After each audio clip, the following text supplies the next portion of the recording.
مدارس رجسٹریشن معاملے پر علماء اجلاس بلانے کے خلاف مولانا فضل الرحمان بول پڑے۔ جے یو آئی کے سربراہ نے پریس کانفرنس میں کہا کہ مدارس کی رجسٹریشن کے معاملے میں علماء کو علماء کے مقابلے میں لایا جا رہا ہے، علماء کو تقسیم کرنے کی سازش کی جا رہی ہے۔ ہم ریاست سے تصادم نہیں بلکہ رجسٹریشن چاہتے ہیں۔ مولانا فضل الرحمان نے الزام عائد کیا کہ مدارس رجسٹریشن بل کی دوسری خواندگی میں اداروں نے مداخلت کر کے قانون سازی رکوائی۔ اگر صدر دوسرے ایکٹ پر دستخط کر سکتے ہیں تو مدارس بل پر کیوں نہیں؟ اس وقت حکومت کی کوئی تجویز قبول نہیں کی، بل پر تمام فریقین کا اتفاق رائے ہو چکا ہے۔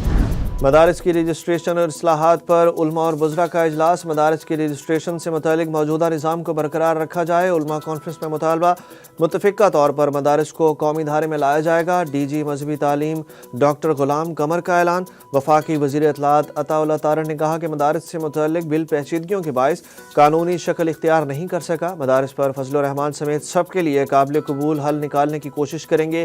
چیئرمین پاکستان علماء کونسل علامہ طاہر اشرفی نے کہا کہ ہم مدرسہ چلانے والوں کی اولاد ہیں، کیسے مدارس پر سمجھوتا کر سکتے ہیں؟ اسلامی نظریاتی کونسل کے سربراہ علامہ راغب نعیمی نے کہا کہ مدارس کے نظام کو اب کسی بیرونی ایجنڈے سے خطرہ نہیں، مدارس کو وزارت تعلیم کے ساتھ ہی منسلک ہونا چاہیے۔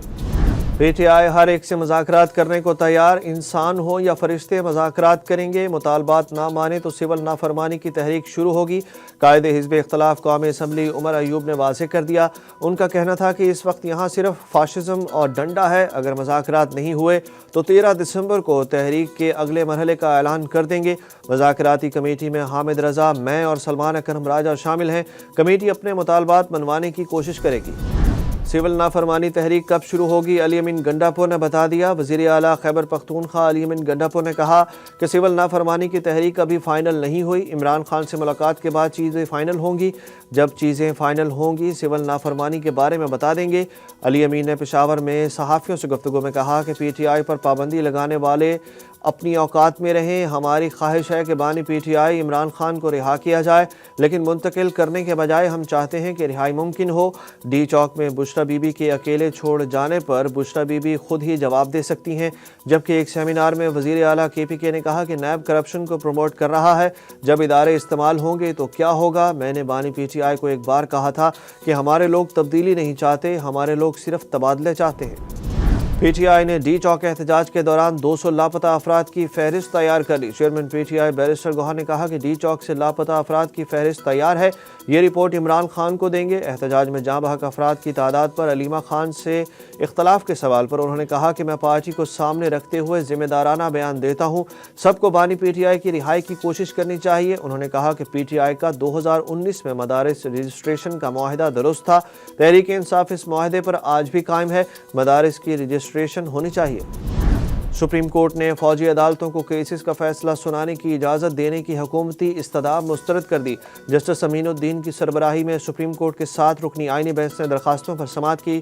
جسٹس مسرت حلالی نے ریمارکس دیے کہ فوجی عدالتوں کو کیسز کا فیصلہ سنانے کی اجازت دینے کا مطلب فوجی عدالتوں کا اختیار تسلیم کرنا ہوگا، جبکہ آئینی بینچ نے سابق چیف جسٹس پاکستان جواد ایس خواجہ کی 26ویں آئینی ترمیم کا فیصلہ ہونے تک سویلینز کے فوجی عدالتوں میں ٹرائل سے متعلق درخواست مسترد کرتے ہوئے ان پر 20,000 روپے جرمانہ عائد کر دیا۔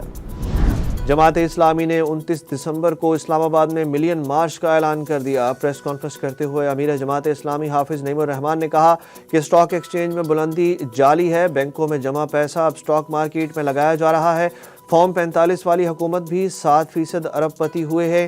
حافظ نعیم الرحمان نے کہا کہ شامی حکومت نے عوام کو دبا کر رکھا ہوا تھا، جہاں بشار الاسد نے شامی عوام کے ساتھ ناانصافیاں کی۔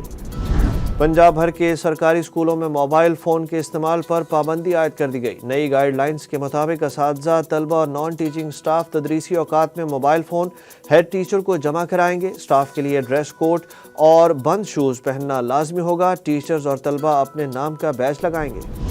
پاکستان اسٹاک ایکسچینج میں 1 لاکھ کا تاریخی سنگ میل عبور کرنے کے بعد ایک اور نیا ریکارڈ بن گیا۔ کاروباری ہفتے کے پہلے روز مندی کے بعد انڈیکس 1044 پوائنٹس کے اضافے سے 1,10,098 پوائنٹس تک جا پہنچا۔ دن کے اختتام پر انڈیکس 1,09,970 پوائنٹس پر بند ہوا۔ گزشتہ کاروباری ہفتے کے دوران پہلی بار پاکستان اسٹاک ایکسچینج میں بلند ترین پوائنٹس کے 8 ریکارڈز قائم ہوئے تھے۔ آئی سی سی نے پاکستان میں شیڈول چیمپئنز ٹرافی 2025 کا شیڈول سے پہلے ہی براڈ کاسٹرز نے ایونٹ کا پرومو جاری کر دیا۔ پرومو میں پاکستان کا بطور میزبان کوئی تذکرہ نہیں۔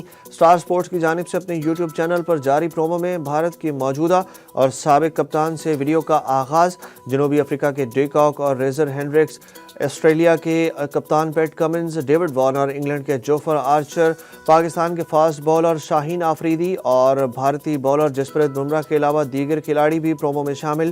دوسری جانب چیمپئنز ٹرافی کے شیڈول سے متعلق اب بھی حتمی طور پر کچھ طے نہیں ہوا۔